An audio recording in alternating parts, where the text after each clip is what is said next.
Yancey's cracking jokes. Come on, Yancey. Okay, calling the meeting to order. Okay, I'm going to call the meeting to order. Roll call. Jennifer? Trustee Jacobson? Up there. She is. Present. Excellent. Trustee Chavez? Here. Trustee Griffin? Present. Trustee Andrade Zuniga? Present. And I am present. We are all here. Okay. Tonight, we have a team from Hannah Interpreting. For those who would like to attend the meeting virtually in Spanish, that option is available. Hannah Interpreting, would you please communicate that for us this evening? Thank you. Buenas tardes y bienvenidos a todos. Para las personas que deseen escuchar la interpretación simultánea al español, en unos minutitos se va a activar el globo terráqueo al pie de su pantalla.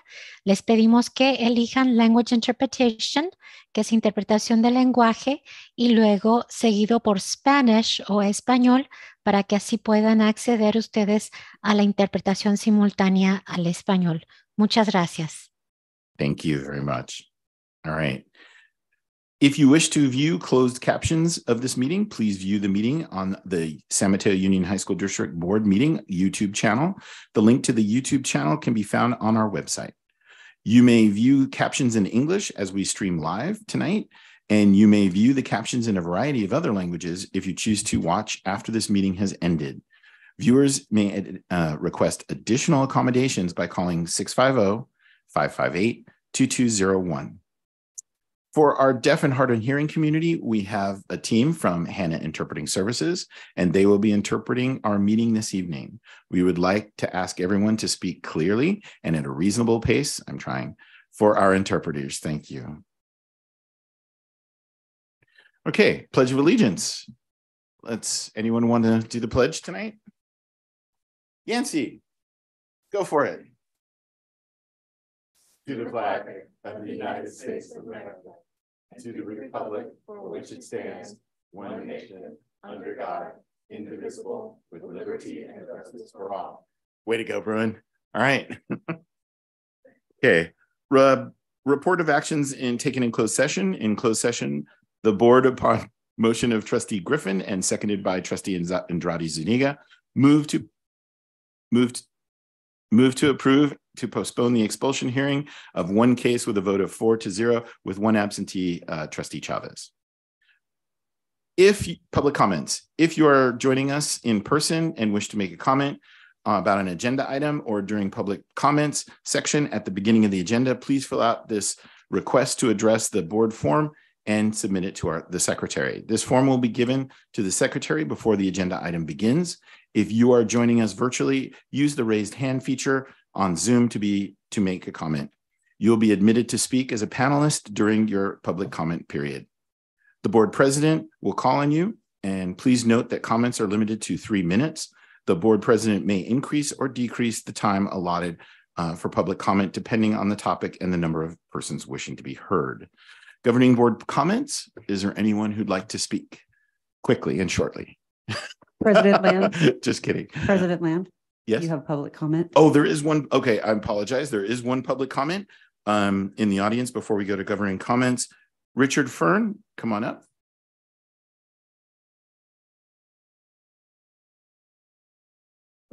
Hi. It'll come up. Yeah. Okay. There you go. Okay. Good evening. My name is Richard Fern, and I've been involved with youth soccer in the San Bernardino community for over 30 years. So first, I want to greet the president, the board members, and Superintendent Booker. Okay.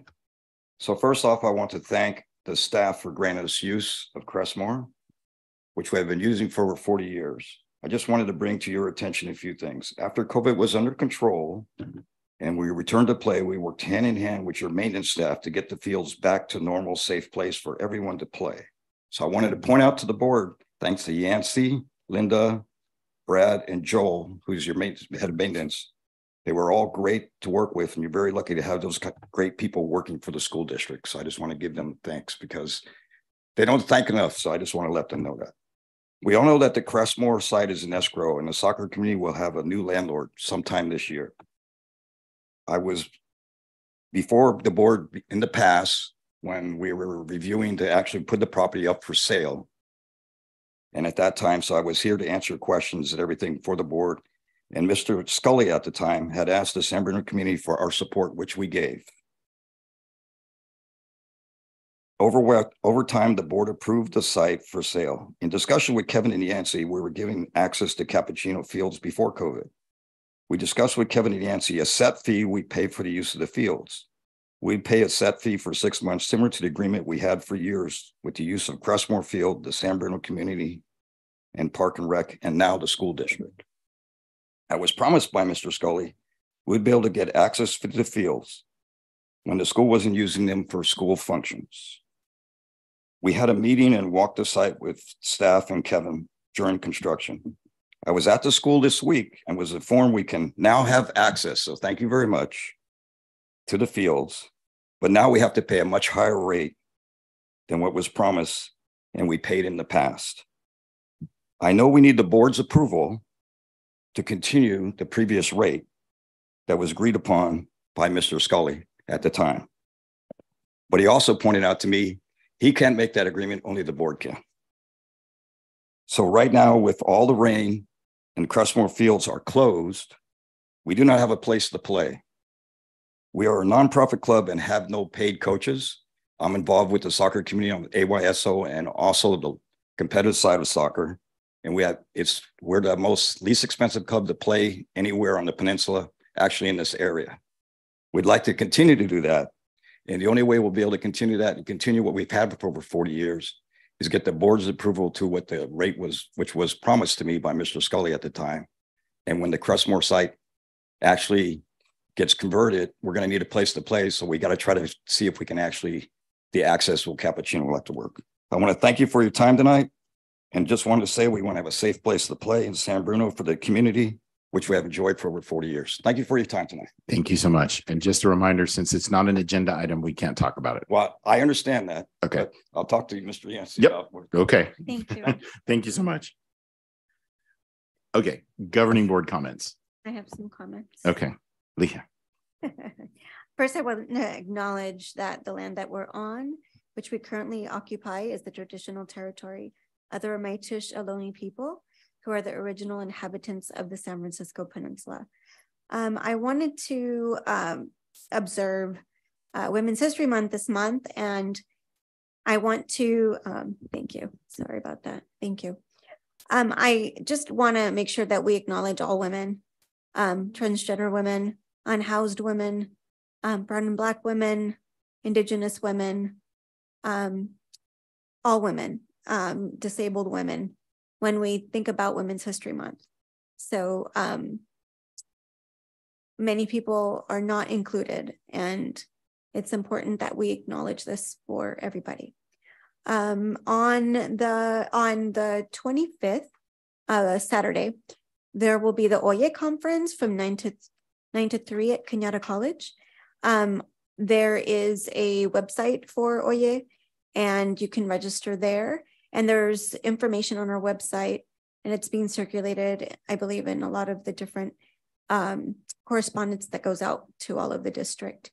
We also have the Youth Leadership Forum that has extended their date to March 17th for youth with disabilities that would like to apply to be part of that program. It's a conference, an all-week conference in the summertime at Sacramento State. And it's strictly for students with disabilities, but it teaches leadership and agency and accommodations and things like that. You could reach them at ylf@dor.ca.gov.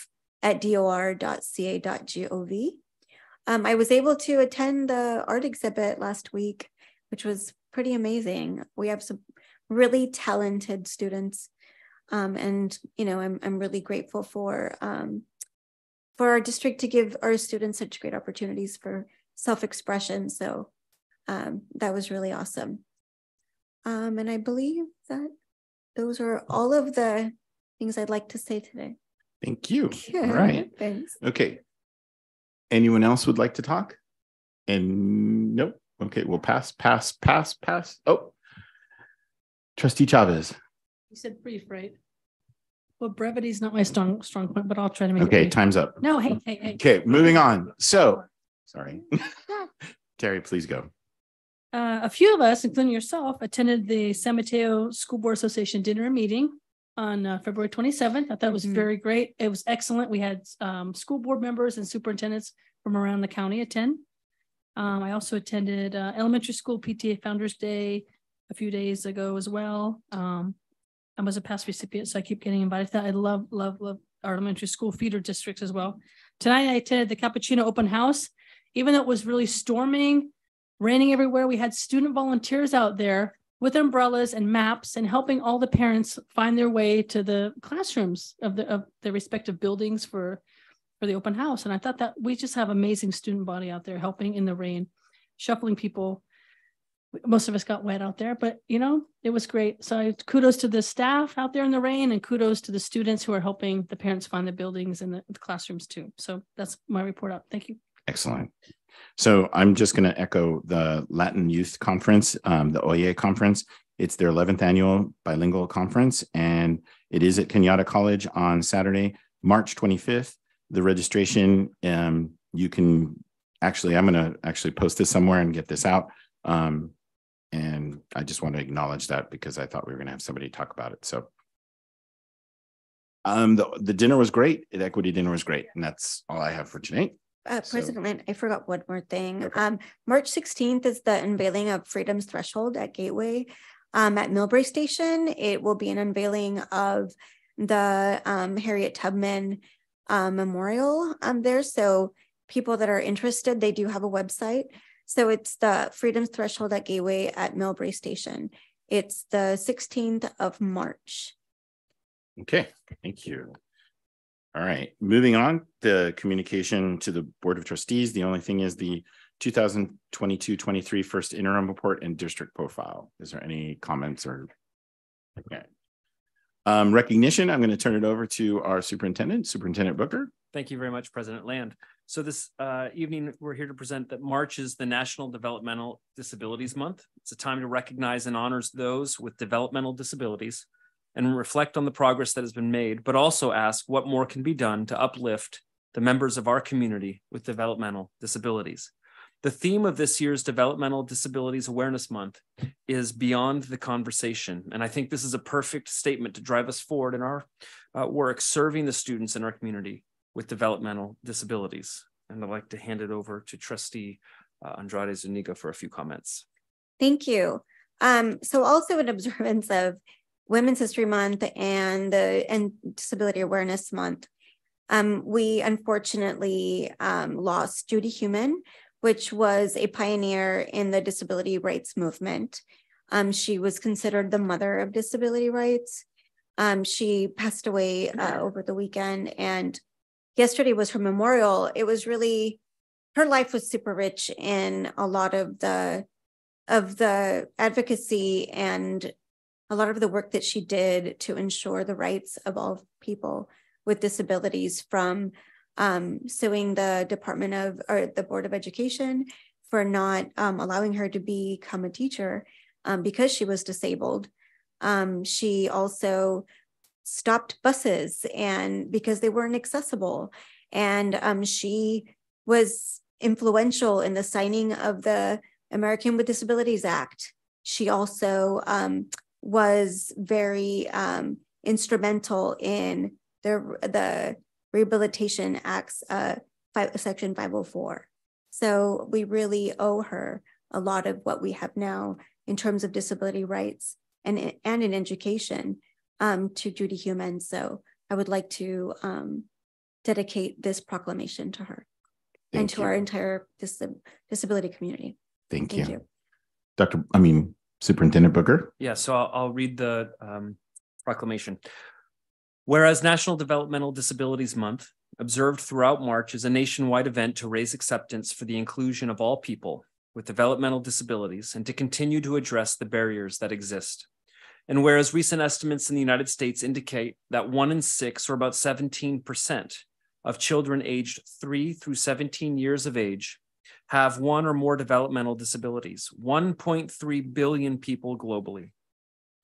DDAM is celebrated to accept the strengths of people with disabilities and their rights to full access and participation in environments that value and honor their talents and abilities. And whereas during the 1950s and 1960s, the federal government, with the strong support and advocacy of family associations, began to develop and validate practices for children with disabilities and their families. Previously, denied access to services, education, and often placed in restrictive and inhumane conditions in state-run, overcrowded institutions, parents of their children with disabilities demanded that attention to the needs of their children be recognized. And whereas on January 8th, 1974, the People First movement began with the purpose of organizing a convention where people with developmental disabilities could speak for themselves and share ideas, friendship, and information. In the course of planning the convention, the small group of planners decided they needed a name for themselves. A number of suggestions had been made when someone said, "I'm tired of being called retarded. We are people first." And whereas on November 29th, 1975, President Gerald Ford signed into law the Education for All Handicapped Children Act, Public Law 94-142, or the EHA. The EHA guaranteed a free, appropriate public education, or FAPE, to each child with a disability in every state and locality across the country. And whereas in 1987, President Reagan proclaimed March as National Developmental Disability Awareness Month to focus awareness on the potential of citizens with intellectual and developmental disabilities to work, contribute, and enjoy meaningful lives driven by their choice. And whereas in 1990, another landmark year, President Bush signed the Americans with Disabilities Act, ADA. The act was amended again to move from the goals of independence, integration, and productivity toward interdependence, inclusion, and recognition of individual contributions. And whereas the San Mateo Union High School District acknowledges the intersectionality of disability, with all other forms of discrimination, will strive to provide instruction in disability history and the disability rights movement to enhance the understanding of disability by incorporating social, cultural, historical, and legal perspectives, including the connections between disability and other identities. Disability is a fact of the human experience, not the exception.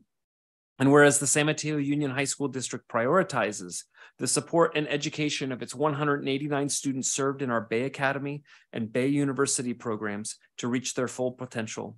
And whereas orange is a color symbolizing energy and positivity, it's also the official color of Developmental Disabilities Awareness Month. And the theme for this year's National Developmental Disabilities Month is Beyond Conversation. And now, therefore, be it resolved by the governing board of the San Mateo Union High School District understands its responsibility to recognize March 2023 as National Developmental Disabilities Awareness Month and strives to honor and include all people with disabilities and consciously promote and foster inclusive, safe, welcoming environments for all. Thank you. Motion? I move. Okay. So Trustee Zuniga Andrade Zuniga would like to make a motion to approve the proclamation. Is there a second? I second that. Second by Trustee Chavez. All those in favor, please say aye. Aye. Any opposed? Hearing none, the motion carried unanimously. Thank you very much. All right, moving on to the consent agenda. Does anyone want to pull any item, or shall we make a motion? If there's no Objection? discussion, then I can move. Okay. Yeah. Put your mic on. Am I allowed to? Yeah. Okay. I would like to pull item 3. Board meeting minutes? Yeah. Okay, so pulled. So the motion is for the remainder, and who would like to second that? I'll second it. Okay, so motion made by Trustee Andrade Zuniga, seconded by Trustee Griffin. All those in favor of approving the consent agenda, say aye. Aye. Aye. Any opposed? Hearing none. Now we move on to board of minutes, April to June. So what was your question or comment? Oh, I just wanted to vote on that separately to abstain since I wasn't part of the board then. And I did watch a lot of meetings during that time. I just didn't watch those 5 meetings, so I'd like to just abstain. So can we make a separate motion for this? Mm-hmm. Well, Okay. should I abstain too? Then As I long will as we have three of us, I I'm will good. abstain. Okay, so there's a motion made by I'll move. Andrade Zuniga and seconded second. by? I'll second. All right. All those in favor, please say aye. Aye. Aye. Any opposed? Any abstentions? I abstain. I abstain. So 2 abstentions. So the motion's carried 3-0-2. All right, moving on. Thank you very much. Regular reports. Report of the superintendent. Superintendent Booker. Thank you very much. So we have a couple of things to report. I'm really excited tonight. I have the pleasure to share with you 5 brief videos our communication team has created. Not 5, we're going to do 2 tonight. Sorry. 2 brief videos our communication team has created with the help of Voller Strategic Advisors to promote Peninsula High School. For those of you watching at home, Peninsula High School is our continuation school in the Burlingame community. We're really excited because these videos help to tell the positive narratives of Peninsula High School to incoming students and families. I think they really capture the spirit of what it means to be a Peninsula Puma. I want to thank Laura Chalkley. She's been instrumental in putting these together and working with Voller Strategic Advisors. We have a lot more to come on this, and I think it's going to do wonders for our communications across our community. So the first one is Puma Proud, Puma Strong, and they'll play the video for us. This is great. Thank you.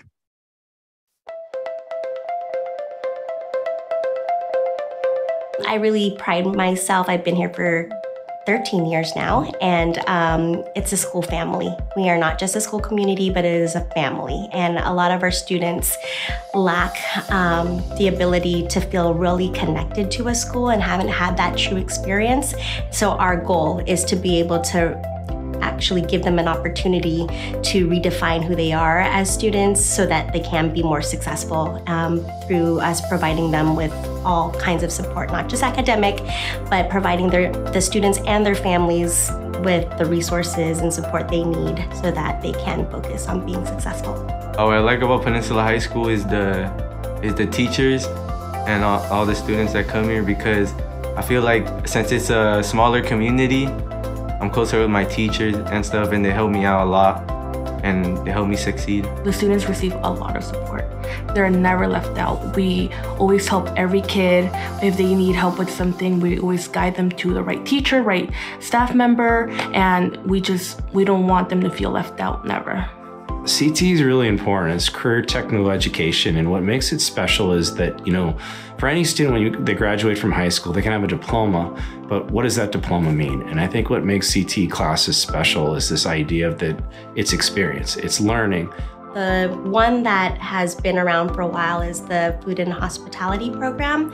So it's our culinary arts program where students get access to learning different types of cooking skills, but they actually are also able to learn skills that they can take on to entry-level jobs in the food and hospitality field. And then we also have a journalism/digital photography class. And so that's yet another pathway that students can have access to as well. I've actually only taken the culinary classes about 2 trimesters, and I really like that one. It's really fun cooking with your friends. I feel like you get to choose your own group, and it's very fun to cook different foods, and you get to try different foods. This school, I love it a lot because I have new friends here, and the staffs here, they basically understand me a lot and they support me a lot, and thanks to them, I've been able to get my credits up. Peninsula High School, our motto, it's family, but we really believe that it takes a village to raise a child, and we understand that. So really the way we see it is that we don't just see a student, we see someone that we're going to care about. We see someone that has a story, someone that has things that have happened, but most importantly has a future. And our goal is to help them get to that future by understanding them and getting to know them. Since we're a small school, we have that opportunity, and we really become a family and help them figure out how to get to where they want to.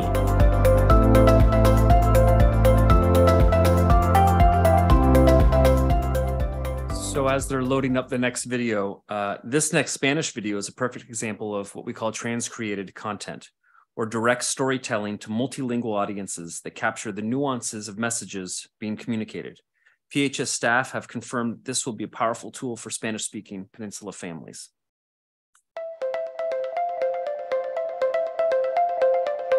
Los estudiantes reciben mucha ayuda porque siempre estamos atrás de ellos. Siempre queremos lo mejor para ellos, para ayudarlos cuando terminen de la high school, para que si quieren ir a college o quieren trabajar, nosotros los podemos ayudar con todo eso. Me siento muy feliz porque aquí siempre me ayudan y yo siento que aquí es una buena escuela. He podido avanzar bastante, he podido aprender muchas cosas y yo me siento muy cómoda aquí en esta escuela. Yo pienso que es una opción muy buena porque somos una escuela chica y lo que viene pasando es en las escuelas grandes es muy fácil que te pierdas, muy fácil que todos no te conozcan. Y aquí no te puedes esconder si hasta tratas. Pero lo que pasa con eso es que conoces a todos los maestros y todos te conocen a ti. So, si necesitas ayuda o si no vienes un día o dos, nosotros sabemos y vamos a buscarte, vamos a apoyarte. Aquí es muy difícil de no agarrar ayuda. Y en otros lugares, hasta si estás tratando de agarrar ayuda, puedes batallar un poco. Pero aquí no vas a batallar para agarrar que alguien te apoye. Lo que me gusta de la clase de cocina es que cuando estás en esa clase, tú escoges tu propio grupo, entonces siento que es como una experiencia divertida, cocinar con tus amigos, aprender de diferentes comidas y de dónde vienen las comidas, porque también hacemos como una investigación de dónde vienen ciertas comidas. Me siento feliz siendo parte de Peninsula High porque yo creo que es una comunidad bien amable. Todo el mundo aquí te ayuda a que tú recuperes tus créditos, aprendas cosas diferentes, a que entregues tus trabajos, te ayudan a buscar un trabajo fuera de la escuela. Siento que tienen muchos beneficios que las otras personas afuera de aquí no lo ven. Lo que hacemos es tratamos de conocer a la persona y sus intereses y las cosas que ellos quieren hacer y de ahí tratamos de motivarlos con eso. Más importante, queremos que ellos sepan que pueden hacer algo más grande, porque pueden ir al colegio, que pueden hacer las metas que ellos tienen. Y eso lo hacemos por conocerlos y luego motivarlos y de ahí depende cada estudiante en los que ellos quieren hacer. So we have additional videos that we're not going to show tonight, but these are sizzle reels for social media. We'll be posting those on the Peninsula High School website and across all of our social media platforms. We're going to share these with incoming students, families, Burlingame Farmers Market, and so on and so forth. And then additionally, we're currently in production on a recruitment video to promote classified positions where we continue to have frequent vacancies. And then, we're going to continue to push these videos out as a medium to communicate about all the great things that are happening here in the district, both in English and in Spanish. So really exciting stuff to come. Big thanks to the entire communications department. Very well done. Yeah. Very well done. I mean, I think that's outstanding, especially to highlight Peninsula right now. That's awesome. And the work that they did. I was just at the farmer's market. I didn't put this in my governing comments, but I should have. But since we're here, we're going to I just wanted to mention that I saw 3 students on a Sunday taking their time. Principal Campagna was there. One of the counselors was there, and they were selling. I bought a bunch of stuff if anybody wants to know. And it was based on their interests of what they, and they sold cards, they sold wind chimes. It was amazing. And they were at the farmer's market selling and making it, and it was all donations. So it wasn't like this is going to cost you $5. It's whatever you got, we'll take. And nope, it was completely whatever you want. So, I think I overcharged myself, but I think it was for a good cause. So anyway, I just had to say, outstanding video. I think at Farmers Market, they're going to love to see this and see what it was a great public way of displaying, hey, these are the kids, what's going on. And they were amazing. Yeah. So can you tell, President Land, can you tell us again what kind of items they have? These cards? That's what I already did. They had cards. Jewelry? No jewelry, but there was like puzzles. There was, I can go on forever, but I think we should stop. Okay, moving on. Wait. What's good about these videos, though, it's the connection with the community and just the changing of attitude and just a perception of what Peninsula is. And the teachers there, the counselors, the students. It's a great school. So yeah, I'm so Absolutely. glad. Thank you. Thank All you. right. Yeah. I'm going to keep going. Ramadan begins March 22nd. It marks the first day of Ramadan, a holy month of worship observed by Muslims around the world. It's a month that exemplifies the Islamic values of gratitude, strengthening bonds of kinship, spirituality, and maximizing acts of charity. Muslim staff and students in our classrooms will be fasting from dawn to sunset from Wednesday, March 22nd through Friday, April 21st, with the celebratory days of Eid al-Fitr starting on Saturday, the 22nd of April, or Sunday, the 23rd of April, depending on the phase of the moon. Sighting of the next crescent moon marks the end of the holy month. And as a district, we support Muslim students and staff during this month of spiritual discipline.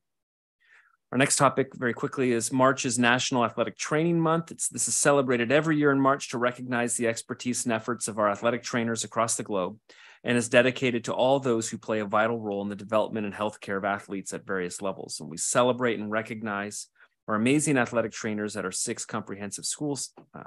Said many times, all of our employees are educators, and many of our students form a deep connection to our athletic trainers as they become mentors and health professionals who support our students. They help them to proactively take care of their physical health and be successful both inside and outside of their sport. And speaking of sports, we've got our Mills Sports Complex ribbon cutting ceremony. It's Thursday, March 16th. We're going to hope for really good weather. You're invited to join us. It's, like I said, 4 to 5 p.m. at Mills, Thursday, March 16th. Be the first to see our new baseball and soccer and softball and multi-purpose fields and new tennis courts. All of us here wish to extend our gratitude to the voters and taxpayers of our district for their support of Measure L, a $385 million general obligation bond to support these improvements across the district, including Mills. I want to thank Yancy Hawkins and Jose Quintana and Linda Carlton and all of our amazing construction and bond program staff. They've done a great job. Lastly, we have a Pride Prom coming up. Holly Wade, our Director of Special Ed, and other staff members have been busy planning and promoting the first ever Pride Prom, an inclusive, safe, welcoming night to remember for 9th to 12th grade students who attend high school in San Mateo County. This free event will celebrate and uplift LGBTQ+ young people and advocate for the sustained and continued efforts in our county to build places where youth are seen and supported in environments free from hate and discrimination. It's going to be held on April 14th at the College of San Mateo. They're really excited to host this event from 6:30 to 10 p.m. and you can learn more on our district website. Thank you. Outstanding. Great report. Yeah. Okay. Great. Thank you. Okay. Moving on. Report of the District Teachers Association representative. They are at open house this evening. All right. They're busy. Report of the CSEA Chapter 159. They're not able to attend this. Okay. Report of the San Mateo Adult Schools Teachers Association. They were not able to. All right. We are rocking and rolling. Okay. I understand they're busy and we totally respect that. All right. Moving on to special presentations. I'm going to turn it over to Randall first. Oh, first, and Yancy, you're on. Second interim.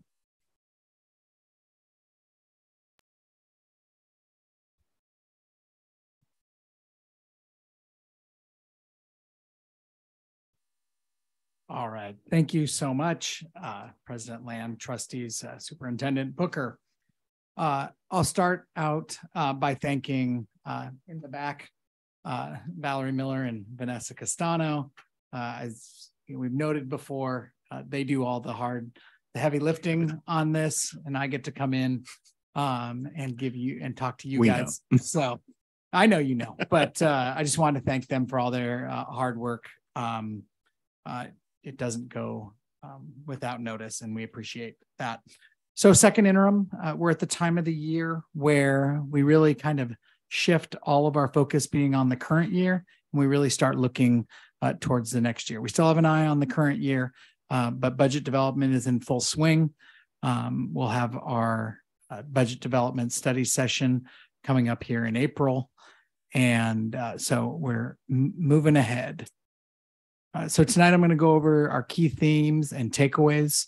We'll take a quick look at the budget calendar, look at our significant changes since first interim, look at our budget assumptions and take a little time on a few of them. I'll note our certification. We'll look at the second interim changes, the multi-year projections, and then the certification. Also, do a little focus on one-time funding and the step down of those commitments. And we'll end with future considerations.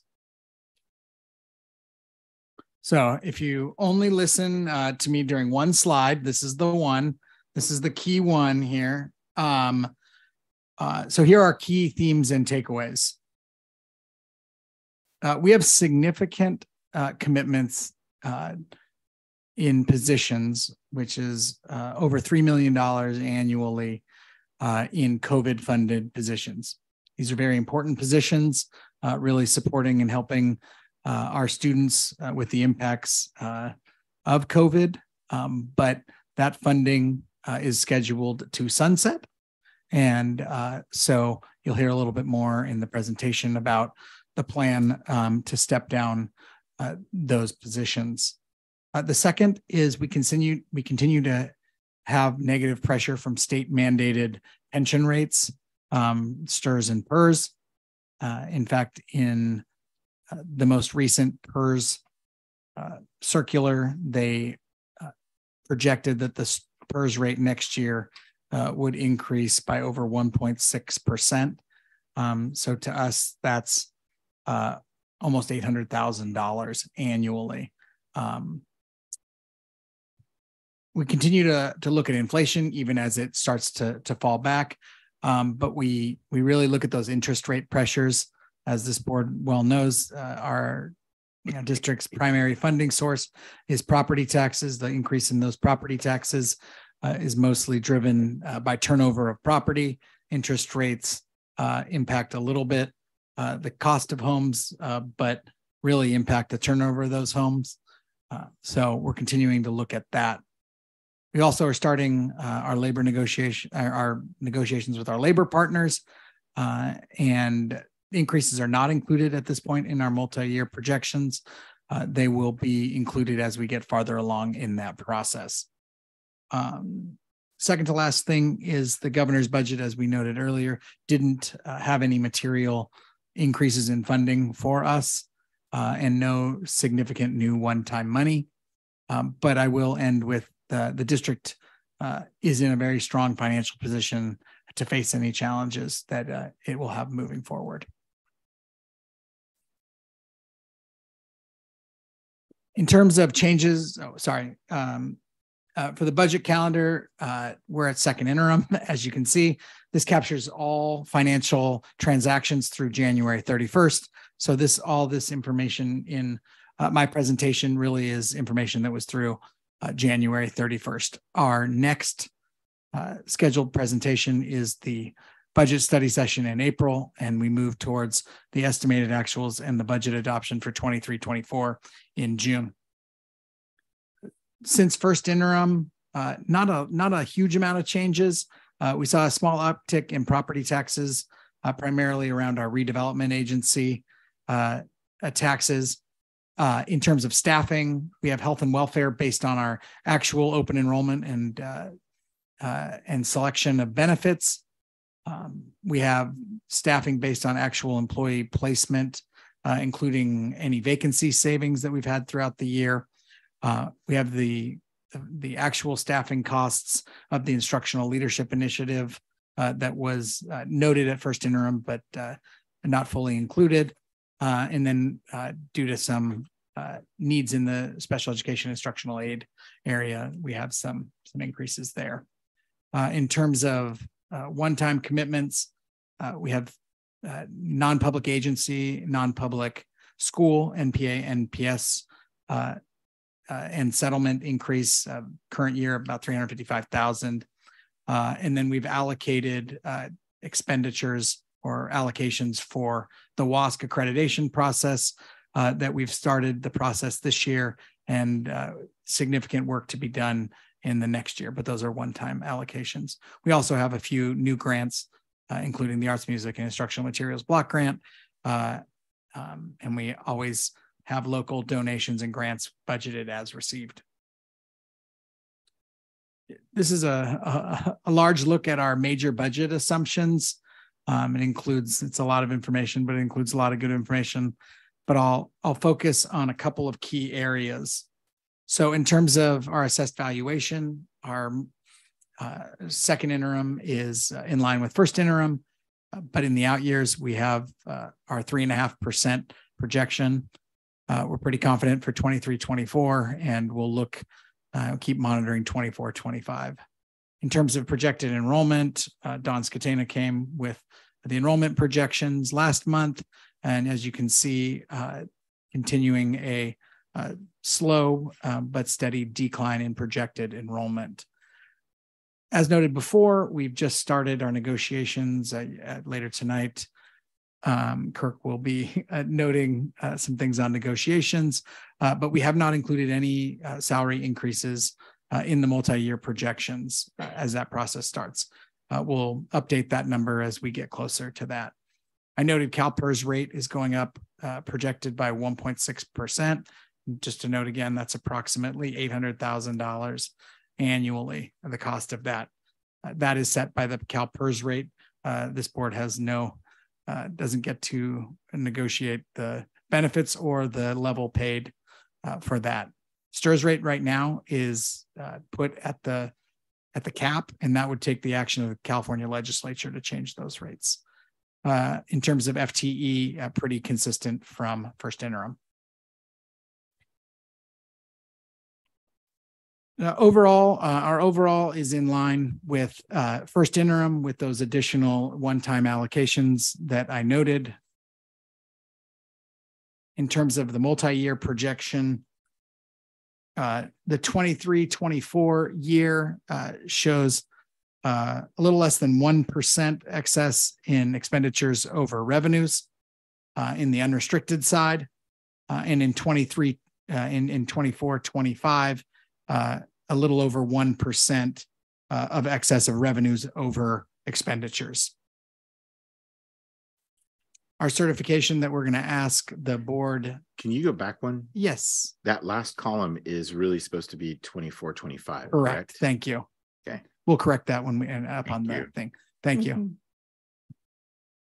In terms of the second interim financial report, our certification, we are recommending a positive certification, meaning that we believe we can meet our financial obligations for the current and 2 subsequent years.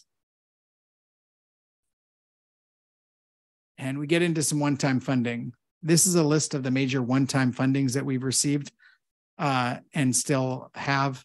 Some of this money has been spent, but these are the entitlements. Majority of this is COVID funding, but we also have A to G grants, arts, music, instructional materials, and the California Learning Community School Success grant. So yeah, we have a little over $20 million in one-time funding that is in different stages of being spent. In terms of the COVID funding, we have approximately 25 positions being funded and approximately $3.5 million annually going to COVID funding. We've projected a step-down plan of those positions that matches the funding levels as well as the dates that those funds are required to be spent by.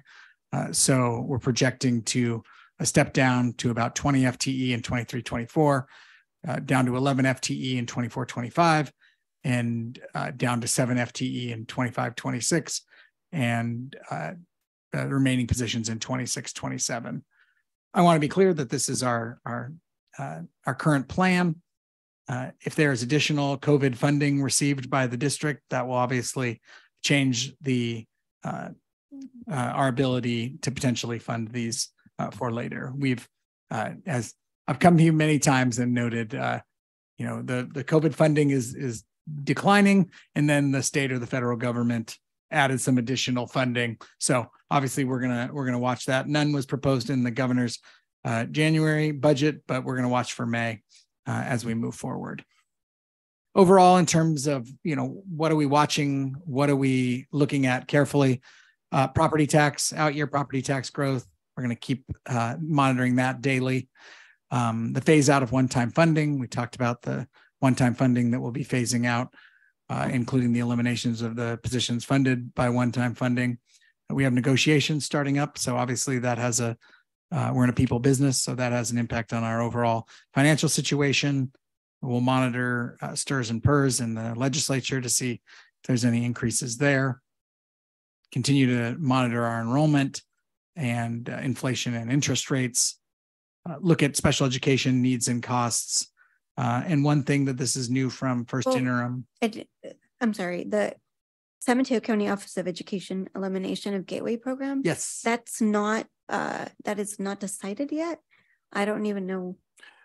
Well, I'm going to actually talk as well. So what are you going to tell us about this one? Yeah, sorry. As a future consideration. I interrupted you. So last year, the San Mateo County Office of Education voted to eliminate or end the gateway program. The board took action. I think they later rescinded that and said that, and Superintendent Booker, feel free to jump in. I can jump in. Yeah, okay, great. Yeah, let me just say that the county board did take action to end the gateway program come the June of 24.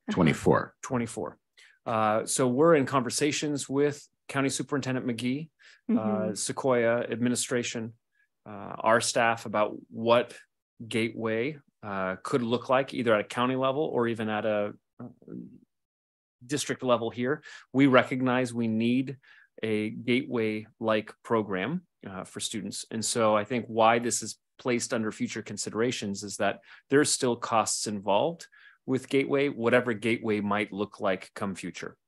So I asked Mr. Hawkins to add it in here just to keep it on the forefront of our minds because it's definitely on the forefront of our minds. There you go. Right. Thank you. Good. Yeah, thank you. All right. Sorry. No worries.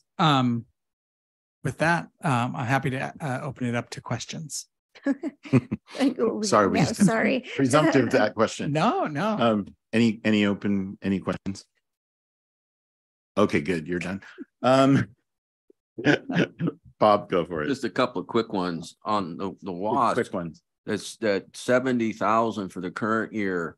That's the increase, or did we not budget the yeah, WASP? we hadn't budgeted. We were meeting with the principals and the departments to determine what the needs would be for that, and so that's the total cost. It was not included in the earlier budget. And then the other thing I noticed on the news this morning, the issue with the federal debt ceiling. Apparently, part of that involves clawing back some COVID funds that I guess the federal government's holding on to. Probably, and they must want to keep those funds in their hip pockets to distribute those through the state to local agencies, or at least that's what they're saying. Yeah, no, we've started to hear some information about that in the last couple of days. So we don't have the details of how much they're holding back from California. We've received a vast majority of the funds on the COVID, so they're in our bank account. I never underestimate the state and federal government's ability to take money back, but I do like the fact that those monies are already in our accounts. I will note one item on the arts, music, and instructional materials block grant. The plan that staff brought to you this fall included a budget of $5.5 million. The governor's proposal in his January budget was to take about a third of that out of the budget. So as it's been included, it was included at $3.7 million. And a big portion of that, Trustee Griffin, is because we only received half of the allocation at first. So even though it was just a proposal, because we haven't received those monies, we find the collectability may not be reasonably assured on that. And then the other thing, the Federal Reserve, I guess it was president from maybe it was the Federal Reserve chair, made the announcement that they were going to have to really look at raising interest rates, I guess, to put the brakes on it, continue to put the brakes on inflation. Yep. And that I would think, and we don't know what it looks like, but it could have a real impact between our cost of borrowing on short term and our investments and stuff. So yeah, we continue to look the municipal bond rates. We haven't seen the same linkage that we have to home interest rates. I mean, obviously they're well above the historically low levels that we issued Series A and Series B on Measure L. I mean, Series B was almost under 2% that we issued. I don't envision a time in the rest of my career that we will see that again. But we're seeing issuances still in the low 3%, 3.5%. And I will note that due to the board's good financial decision making over the last, long period of time, our AAA rating helps us at least reduce that borrowing cost as well. All right, thank you. Anyone else? I just have one question. Yeah. So the savings from vacancies, do we have a kind of number? What does that look like? I'd have to go back and double check. You can let me know some other way, just an email or something. Yeah, I'm happy to. I'm happy. Yeah, we usually see a little bit of vacancy savings year to year, but it really fluctuates from year to year. So that's why I was curious. Exactly. Okay. I'm happy to get that for you. Thanks. One other question. So with the art music instructional, we had a pretty broad sense of what we could do with it. Were we going to use any of it to offset the stirs and purrs or? No, although that was an allowable use. Yeah. No, the one item that we did put aside some of that money for potential COVID needs if we saw another spike. Knock on wood, we continue to seem to be going in a good direction on that front. And so if the governor's proposal is put in place, we are in a pretty good place where we potentially could use that. And then if there is COVID related, like I noted in the beginning of the presentation, we are on a good, strong financial, especially on a one-time basis, that we could probably cover those costs. Okay, thank you. Any other questions? Actually, one of my questions was around the Gateway program, but you guys have both already brought that up. So thank you. Great. Thank you for your presentation. Yeah, thank you. All right, thank you. All right, thank you, everyone. Okay, moving on. We are nothing under construction. Oh, the second one is So we need an approval. And is there a motion by Trustee Griffin? I'll second that. Second by Trustee Chavez. All those in favor, please say aye. Aye. Any opposed? Seeing none, motion carried 5-0. Thank you very much. All right, there we go. Didn't want to get ahead of myself. Now we are going to the spotlight on student learning, professional classified learning feedback. Thanks. I'm going to turn this over to who? Dr. Black. Okay. All right. Yeah, I got the clear. Thank you very much. This presentation will be on the classified PD professional development days from January 30th, 31st. They occurred on the same days as the teachers that Savvy Hopkins presented last week, our last meeting. The classified professional development days are always a special time to bring together our diverse group of classified staff members who perform vastly different types of jobs. They are always appreciative of the opportunity to come together, to learn, and to collaborate. Our January PD days were held at the Performing Arts Center at San Mateo High School, and they were facilitated by World Trust, a well-regarded equity organization. The district initiated PD days back in 2011 and 12, and over the years, these days have been used for a variety of things such as technology, cultural proficiency, gender spectrum, presentations, and a host of employee wellness fairs. The planning for these 2 days began in the summer of 2022 when I started meeting with the presidents of both the CSEA and AFSCME. These are Robin Clevens and Gabby Gonzalez. We decided that the theme for these days would be inclusion and equity. Both unit presidents expressed that their main objective was to have a unifying and healing experience. We had great attendance, better than usual on these days, 87 and 88% on the Monday and Tuesday. A post-PD survey was sent out to the classified staff. One question asked them to rate how effective the PD days were, and 85% answered that the PD was either effective to extremely effective on a 5-point scale. I'd like to share some direct comments of classified staff members. This is one of 3 composite videos, not quite up to the Laura Chalkley's quality, but as good as these Samsung iPhones can do. I think it was really informative, the information we received in regards to the history that has led to all these inequities that are kind of current today. And I think that it gave us kind of a good background for some of us that didn't know. I liked things about the PD Day were World Trust. They were so great. They were so good at including everybody in the conversation. There was no group that felt ostracized by any other group. Everybody takes away that you need to be respectful to people and you need to know that what you say matters. So I thought the PD Day was very educational. I learned a lot of things that I didn't know. I like that we are addressing social issues and equality issues. I think that stuff is important.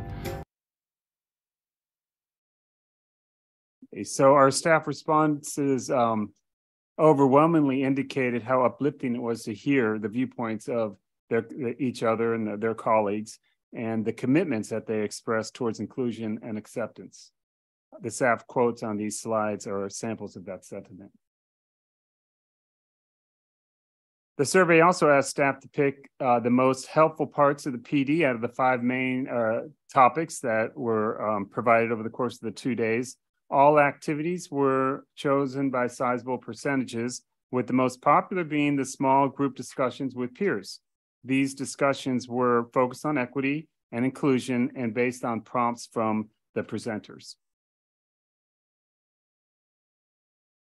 Okay, on the second day, Superintendent Booker gave inspiring opening remarks. His comments were heartfelt and provided a district context to the topics of equity and inclusion. And then throughout the rest of the day, presenters and staff members referred back to the data and the goals that Superintendent Booker shared at the meeting. Another eye-opening segment of the PD was a look at historical national legislation and its enduring effect on different groups of people. We studied several different acts, historical acts, and many of us were unaware of the unintended or even intended effects, negative effects of these different acts going back decades, even centuries. Cracking the Code is the name of a movie produced by World Trust, and we viewed that in clips, and I'd like to just share a very brief one to give you a little flavor of the movie. Of race.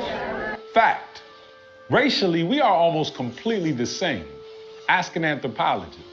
We are all, every people, less than 0.1% different. Other 99.9 is what makes us humankind, but the human mind is a master at building barriers. It's a really good movie. Yeah, that is a good movie. So this, you see, okay, so this slide contains some staff comments on what was most appreciated. I did like some of the training. I could see a lot of my coworkers being educated on a lot of eye-opening things that they learned.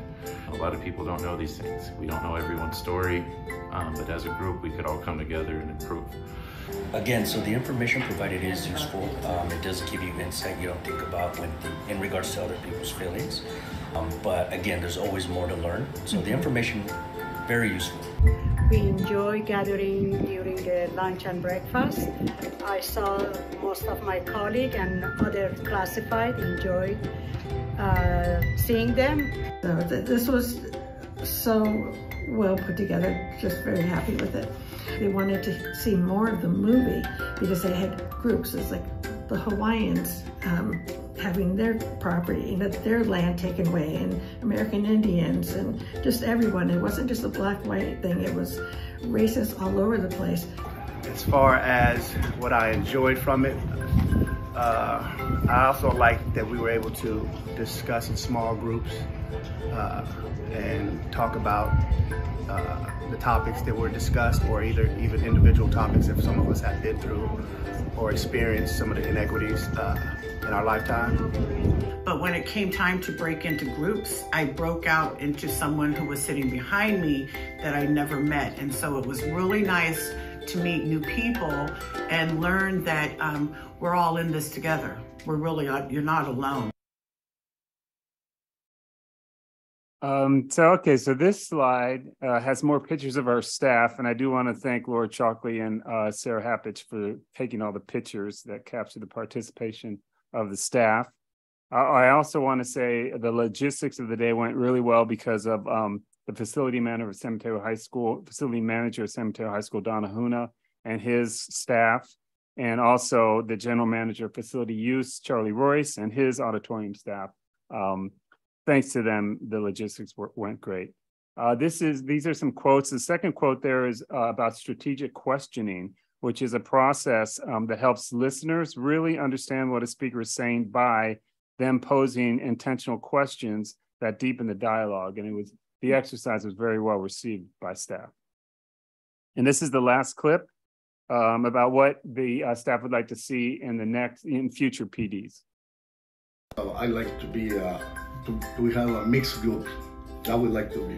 Some more kind of breakout, like maybe kind of groups of different people rather than having different, I know we had different affinity groups break out before, maybe some more interactive groups in terms of have conversations with mixed groups and stuff like that. Yeah, I had a couple of people come to me and say they enjoyed the PD day, but what they felt was that was so much information and maybe there was a lot of emotion that bubbled up for them. They would have liked to have had someone met with someone in a smaller group and be able to just kind of, I don't know if you want to call it debrief. I would love to see World Trust come back again and do some more DEI along the same, same methods where you're not dividing people by ethnicity and giving people language and tools to work with to defeat people with microaggressions and against you or things like that. I would really like us all to come together and just be kind and treat each other with human kindness. Okay, so some learnings and next steps. We learned a lot during the PD work. Our staff members shared some real personal and difficult experiences they had because of biases and racism. The stories were hard to hear, but had the effect of bringing the work into the shared reality of the group.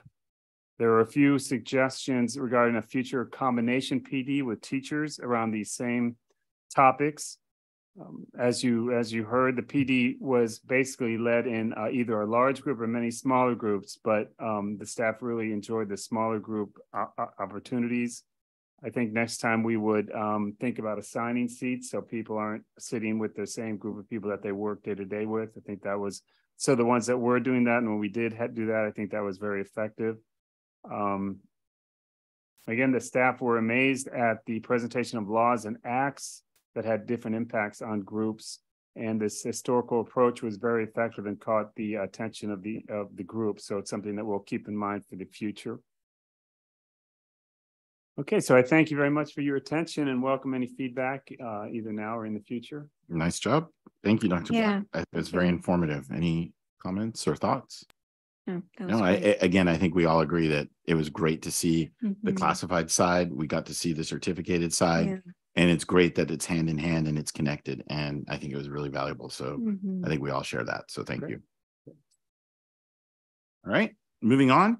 We are now, there's no items under construction. The next is human resources, the personnel consent agenda item. Turning it over to Dr. Black again. Yes, so we have the consent items. If you want me to explain any of those. Oh, okay. Is there a motion? I move. Okay, moved by Andrade Zuniga, seconded by Trustee Griffin. All those in favor, please say aye. Aye. Any opposed? Hearing none, the consent agenda is passed. Moving now to human resources, I'm going to turn it over to Dr. Black again. Yes, we had the personnel actions addendum, and we do have one recognition. Sorry. And that's Van Ho, Van Ho, a school plant operations employee at Cappuccino High School, has submitted his retirement effective at the end of the day on April 30th after being in the district for 24 years. Wow. Good to know. That's the only one. Motion to approve the addendum. I move. Okay, Trustee Jacobson. I second. And seconded by Trustee Chavez. All those in favor, please say aye. Aye. Aye. Any opposed? Hearing none, motion carried. Moving on to our MOU. The MOU with the CSEA. So in January, the board approved some job descriptions of the nutrition services that corresponded to the universal feeding practices at our schools. And this MOU completes that process by placing the positions on the appropriate salary schedule, our salary range, and solidifying the work week expectations in terms of hours. Okay, is there a motion?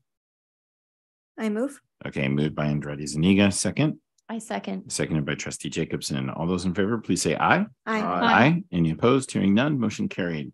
Moving on to resolution of non-employment of probationary certificated employees. Prior to the end of the 2-year probationary period for certificated employees, a decision is made regarding possible longer-term commitment with the employee through the granting of permanent status with the organization. Or there can be separation with the employee at the end of the present school term. So if the decision is separation, then the district is required to provide notice to the employee before March 15th and then pass this resolution. The employee also has the option of resigning. We have 2 probationary teachers on the resolution that is up for your approval. Okay. Questions or comments? Motion. Okay. Moved by Trustee Griffin. Second. Seconded by Trustee Andrade Zuniga. All those in favor of this resolution, please say aye. Aye. Any opposed? Hearing none, motion carried 5-0. Next one, successor contract. Okay, so the next 2 items, for the first item is the district proposal for the CBA with the teachers union, and the following one is the teachers union's proposal for the contract with the district, followed by a public hearing that for comments on those, and then we'll have the last item will be for your approval of the district's proposal with the union. Would you like me to go over these, or I'm happy to? That's okay with me. Because the next is the public hearing, right? Yes. Okay. So I'm going to close the board meeting, open for a public hearing. This is for open public meeting for the successor proposals for both the district and the teachers union. Is there any comments in the Zoom? No. Okay. And then in the audience. Okay. So we are going to close. Okay. Open the board meeting. And now we're at the approval of. Yes. Please, the district recommends approval of our proposal that's on the attachment. Okay. Is there any questions or comments? Okay. Motion to approve the contract. I move to approve the contract. Okay. I'll second that. And there's a second. So motion made by Trustee Andrade Zuniga, seconded by Trustee Chavez. All those in favor, please say aye. Aye. Aye. Any opposed? Hearing none, motion carried. Contract is ratified. Okay. Getting done. All right. Division of Student Services. There's no items. Division of Instructional Services. Superintendent Booker. Thank you. This evening, we have, excuse me, Julia Kemke and Branson here to give an update on our next steps with regard to redesigning and updating our instructional services department. This goes hand in hand with instructional leadership initiative that was introduced earlier in the fall. And some of the updates and redesigning that we're doing tonight will be followed in a successive board meeting with some additional steps we'll be taking as well. So kind of chunking this so that the board and the public can absorb it without having like a 2-hour long presentation, right? So I want to hand it off to Dr. Kemke. All right, you got 50 seconds. Go. Right. No, I'm just kidding. I got Brian with me. He thought pretty fast. I don't know about that's me. good. He's gotten that reputation now. So good evening. So earlier this winter, we shared some background on our efforts to enhance instructional leadership across the district. And tonight we're going to share some specific roles and ways in which the instruction department is going to support that effort. All of our decisions and processing, thinking about restructuring the department is really guided by our equity, vision, and mission. As always, our work as a district should be directed towards creating an educational experience for each of our students that's engaging, validates their identities. And as such, the presentation follows the spirit. So we've divided up into 3 kind of categories. First, why are we doing this? Our mission specifically identifies it talks about identifying, disrupting, and eliminating barriers within our organization. One of the most important resources that we have as an instruction department is the time of our educators. So we thought really clearly about how we can restructure so that our educators can have time to think about what our classrooms should look like. And the second part of this is just thinking about why are we doing this? So Mr. Simmons is going to share some of the data. You've seen some of this data before, so it shouldn't be new, but just to really ground us in thinking about why we're making some of these changes. And then we'll talk about the goals that we have, what we're going to do with these new resources, and then how we're going to go about doing that. We'll talk about the specific roles and changes within the department that we'll do. So I'm going to hand it over to Mr. Simmons to talk a bit about the data that is driving this restructure. Thanks, Dr. Kemke. Good evening, President Land and trustees. While we have a variety of metrics, as you well know, that we track annually about the progress of our students across a variety of academic and social emotional areas, we've chosen 3 key areas tonight to sort of focus on. And we think that they're critical to the work they're critical to why we think we need to make these adjustments. And why we need to redouble our efforts around instructional improvement in partnership with our teachers. The first data point is the graduation rate, as you can see it here. As you can see, we have a consistently high, and relatively high district graduation rate that has hovered around 92% in my tenure here at the district over 7 years. This exceeds both the state rate of 87.4% and the San Mateo County rate of 90.5%. However, much like other districts, we also see significant differentials in the rates across our historically underserved groups of students. The key thing to note about this measure is that it is our core purpose as a district. I mean, Superintendent Booker has said that ever since he came in as superintendent. Like, that's the one thing we're supposed to do, right? Lots of other things we do, but that's the one thing we have to do. And the key thing to note about this measure is that it and while this is a trailing indicator of what happens during students' overall experience in our schools, we do see common patterns of where students underperform in attaining graduation. And attaining kind of the passing grades that ultimately yield graduation. And while some of this is attributable to chronic absenteeism, and I will acknowledge that that's an ongoing issue for us, a significant element comes back to the day-to-day classroom experience that students have and the extent to which that experience is engaging, culturally responsive, and driven by a mastery of core academic standards. So drilling in a little bit deeper, if you will, into kind of what happens upstream, to 2 of our core content areas, we've chosen to revisit the outcomes we shared back in September related to how our current 12th graders did on the spring 2022 California Assessment of Performance and Progress in Math and Language Arts when they were in the 11th grade. As you can see, first, the percentage of students meeting or exceeding the standard in math is only 49% overall, and that's consistent with what it was before the pandemic, if you can recall.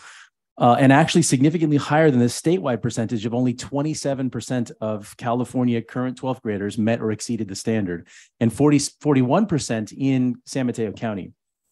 And for a little context, the largest group on this chart are Latino students, while only having 20% of students meet the standard.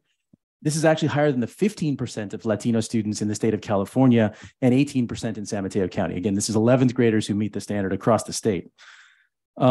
Meanwhile, our outcomes in English language arts and literacy are significantly better overall, and similar to math, exceed state and county averages for 11th graders, but we continue to see these predictable outcomes among our key student populations. I want to also add that this area of the assessment is called English language arts, but it's really a reflection of the assessment of the student skills across the academic content areas, not just our English classes, since our students need strong academic reading and writing skills across the content areas. And so I'm giving you all this context, not to excuse our outcomes and kind of like, oh, how we do in relation to other districts on the CASP, but to remind us that we're experiencing common, predictable, systemic barriers to improvement experienced by school districts across San Mateo County and California and the nation. And one of those key barriers is implementation of a common evidence-based set of instructional practice consistently in every classroom. Like, that's a key barrier, that consistency. This final piece of data about why we're proposing instructional improvement investments that we are recommending is because it is direct feedback from our clients about their engagement in our schools and classrooms. And it also reinforces some of what I was just saying about the predictability of outcomes that experience of the predictability of school experience by our students.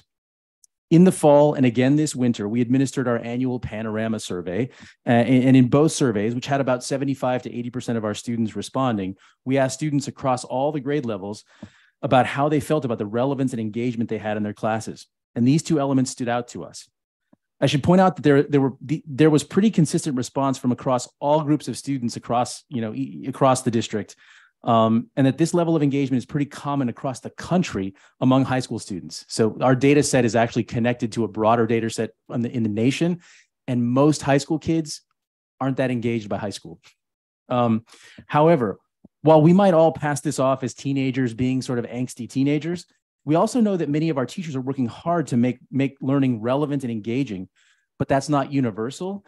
Or is it always in ways that are experienced by all students, obviously, and clearly as this data indicates. So just as I indicated about the data about our academic outcomes and the predictability of those differentials in outcomes, this is our opportunity to lead our schools and others across the state in the development of a framework and set of common practices that ensure engaging, rigorous, and relevant learning experiences for every student every day. This is our opportunity to leverage our resources to lead and inspire both internally for ourselves and the rest of the state and the nation to break these predictable patterns of achievement that our students experience. I'm now going to hand it back to Dr. Kempty to discuss the sort of specific things that we're talking about, but I hope this data sort of makes the case for why we need to be doing this.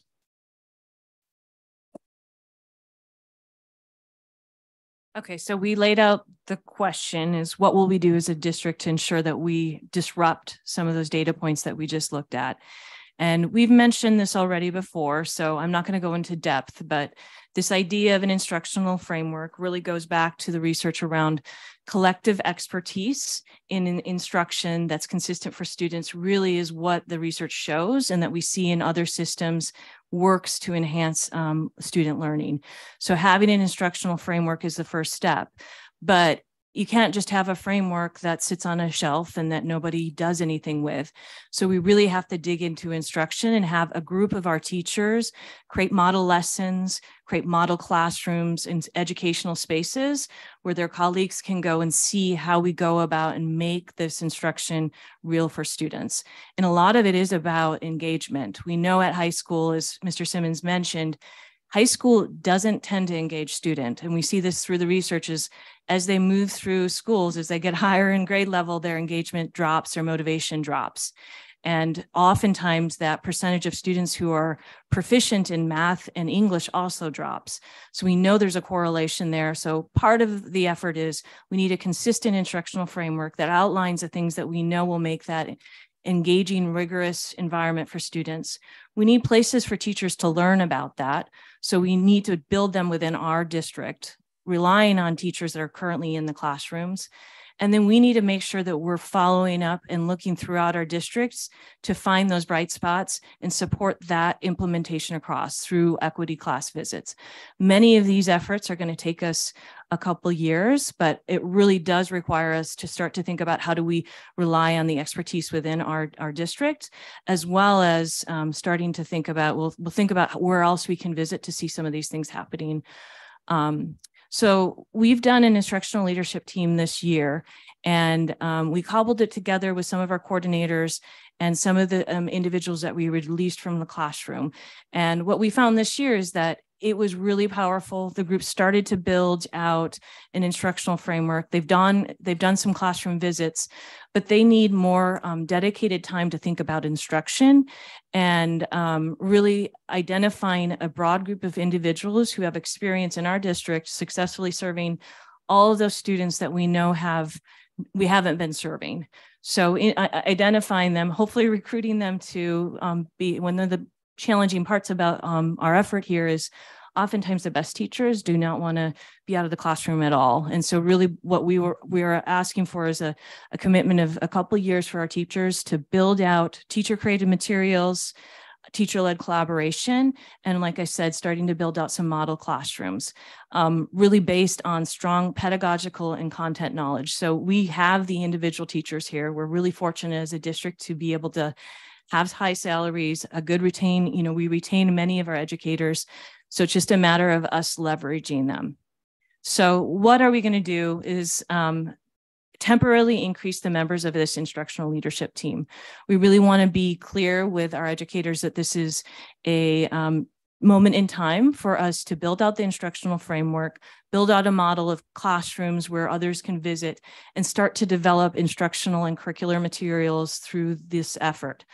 And we're looking at doing this through a couple different ways. One, we have TOSAs, or teachers on special assignment, that are oftentimes focused on more administrative or technical tasks. We're trying to really distinguish from there, because their expertise is in the classroom and teaching students. So we're removing some of those things and increasing the classified administrative support within the department, so we can move some of those tasks to a classified individual, and then focus on the teachers with that expertise so that they can support these efforts. And then if you remember, we did a restructure with the new induction program. We added a manager role, which is Abby Hopkins, and then we have a 0.6 PD coordinator. We're really finding it's challenging for a PD coordinator to be just released 0.6. It's challenging for that type of role with the amount of work that they have to lift through the year. So we would like to see that role to be full-time, and that individual would be the ad hoc leader of this instructional leadership team. And part of the reason that's important is that teacher-led collaboration and development of tools is really where the rubber hits the road, so to speak. So that's part of this as well. And like I said, the last one was increasing the classified support. So tonight, what we're looking for is basically just the approval of the job descriptions to go along with each one of these different changes. So we have an instructional technology coordinator role, which we're reducing in order to support this classified role. We have a professional development coordinator role that we're increasing. The multilingual ELD coordinator role we're decreasing. And then we're doing this all to have this team of individual teachers, like I said, that has that expertise to support this work going forward. The other thing I want to mention is we have a kind of sustained team that's slightly smaller. What we're hoping to do is expand it for the next couple of years to complete this work, and then we'll probably shrink it back down because many of those teachers are going to want to go back to the classroom anyways. So that is our presentation, and really what's before you, like I said, are the job descriptions that we're updating based on these changes. Thank you. Okay, opening to questions and comments. Yeah, I have a question. So you're saying that you're going to pull teachers from the classroom to work on this stuff? So for a couple of years? There's the instructional lead position is pulling teachers for just part of their time. So they'll still be in the classroom for the majority I just don't of their want day. kids to suffer and not have Right. the good teaching Yeah. while you're doing that. That's my question. So those teachers will still be in the classroom, all of them that are on that team. They're still in the classroom for part of the time. What we're doing is giving them a little additional time so they can help build out curriculum materials, support the development of model classrooms and the instructional framework. But the idea is that they all will still, we want them still to be in the classroom so they can be trying out some of the things that we're proposing. So you'll see that role is just a 0.4. So that's only a portion of their day. And we have quite a few different roles where teachers are, out of the classroom a portion of the day. Okay. So good question. Anyone else? I'm glad that, you all are thinking about other ways of engaging the students. I've been attending a lot of these webinars on different communities of students who are pretty underserved, like our refugee students and our students that have had a lot of trauma in that area. There's just so much talk in all these spaces of how do we serve these students a little bit better, and just across the board, like with all the different percentages that you showed us, of all the different students. There is a lot of talk around this, so I'm glad. Thank you. I'll take a turn. only have a few things. It'll take about 20, 30 minutes. No, I'm just kidding. One, wonderful. I totally agree with the whole idea of collective efficacy and the whole Hattie. I mean, that's one of the top, indicators. And I really think that's awesome. We're using the right concept. I really appreciate the model that you talked about with the 3 points of instructional and going in for visits and really looking at hands-on what's happening in the classrooms and looking at practices. So really highlighting those successful practices and really working with that, I think, is excellent. One consideration I have or thought is about UDL, Universal Design for Learning, and that idea of removing barriers and creating that kind of individual how are we engaging students? And I'm wondering if that's something that's part of this or kind of, parallel of some way. I don't know. I'm curious. Absolutely. I mean, UDL has been one of the themes of the professional learning through the year. Oh, really? And so we will definitely incorporate the concepts of UDL into the framework and hopefully have models of that happening so that teachers can see it in action. I mean, it really is one of those powerful things that's been around for 40 years, right? Yeah. Excellent. So one of the concerns that I have, and I think you're addressing it because you're talking about part-time teachers still being in the classroom, is that idea of district and site and what's site focused and what's district focused. Yes, we definitely want alignment and that's important, but the uniqueness of the rubber hits the road. I mean, I guess that's the thing that worries me is then what does it look like at the sites and how do we know that it's happening at all the sites and there's that continuity and connectedness? So the concept of equity visits is really part of that. So we've started some class visits this year where we're visiting each one of the schools. Next year, we want to get even more intentional about it, where the team at the school starts to identify what they would like to have feedback on and what they're focusing on as a school as aligned to the instructional framework. So that equity visit will actually be a team of the instructional leadership team, as well as some administrators to give feedback to that school on how well they're, going about implementing it. And so that really, it is that. And our hope too, is that we'll have representation from most of our schools on the team so that they can bring forward the culture of the school so that we're able to design it based on the needs of the school and all of the uniqueness of all of our wonderful high schools. Outstanding. All right. Yeah. Only 5 more questions. I'm just kidding. No, thank you very much. Anyone else? Yeah. Oh, actually, I was the last one, so we're done. I'm just kidding. Go ahead. Just waiting for you to say a funny joke. Oh. I want to thank you for your, I'm joking with President Land. He knows that he's a friend of mine of sorts. You got 30 seconds. 30 seconds. No, maybe I just said you're a friend, so I'll bump it up to 1 minute and 30 seconds. I want to thank you both for your presentation. I voiced my concerns regarding the achievement gap during COVID because I was on another school board and we were all concerned about the achievement gap during COVID. Widening. I was concerned about the achievement gap widening during COVID and even as we come back from COVID. But you mentioned that these percentages aren't much different than pre-COVID. So I find that very interesting. But I mean, I know that the percentages are even not that far off from the state averages or the county averages. And in some cases, they're even better.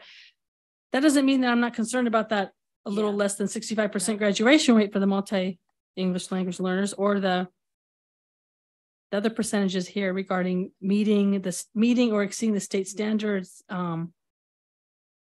Students with IEPs, 8% for math, 31% for ELA, Latinos, 20% for math, 56% for ELA, and the other categories, of course. So I'm so happy that we're putting more resources. If there's any way we can even put additional resources towards this, I'm all for that. I just want to say thank you for the hard work you're doing and for putting a focus on this. I should just clarify the overall average is consistent. Oh, the gaps in outcomes are bigger. Okay. So that's something you weren't here then, but that's what we talked about at the fall. Yeah. Okay. Sorry, thank you. To the mic, sorry. No, please. No, awesome. Thank you for that clarification. Got to talk to the mic. And I wanted to say thank you for putting resources towards this. Thank you. Okay. I think Griffin went. Oh, sorry. Just quick question. One of the job descriptions says it's a draft for classified. Oh. Thank you. So the classified one, you're not approving this evening. It still needs to go to CSEA. Okay. So thank you for that. Yeah. All right. So I'm going to entertain a motion. Is there a motion? I will move to approve. Okay. I'll Motion second to that. approve. And then there's a second by trustee Chavez. Motion made by trustee Andrade Zuniga, seconded by trustee Chavez. All those in favor, please say aye. Aye. Any opposed? Hearing none. Thank you so much, both of you. Excellent presentation. Thank you. Thank you so much. All right. We are business services. We're done. Board operations done. Any future board agenda items? Yes, just to have Nancy McGee come and talk to us. So I think the focus for both of us is really understanding what's happening with Gateway. Yeah. Yes. So just to pull out for the community, on our agenda now, we have a section called future board agenda items where we start listing some of the things with dates and then some of them are Gateway is on there, TBD, and I'm coordinating with County Superintendent McGee as to when that presentation will happen, hopefully sooner than later, right? Great. So excellent. And we can talk more offline on what we have concerns about. That's great. Okay. All right. Thank Anyone you. else? I mentioned this before. I'm really interested in our student voice. I know I mentioned that at the CSBA conference that we attended in December. Next board meeting. So I was interested in the student advisory, student advisory committees we have at each school? At each school. The student advisory councils that we have. I mentioned that at our last board meeting. I'm really I interested. think that's going to be March 23rd. If you see the student board, if you look at the future agenda items, we have the student board representative. No, that's different. Oh, it's different? Is that different than the student advisory? Correct. Oh, okay. So we're talking about two different things, but I understand what you're saying. Yeah. Okay. Trustee Chavez. Yeah. So what we can add here is, at a future board meeting, an update, maybe Dr. Kempke and some colleagues can come and talk a little bit about our equity council and some of our other student councils. Because I wanted to know, is that every school, how many students are participating? Those kind of questions. Would it be possible to do it on the same at the same meeting? I like if it's like a brief update or like a maybe. Let me see what I can do. Okay. Cool. Could All be right. like a student meeting. Anyone else?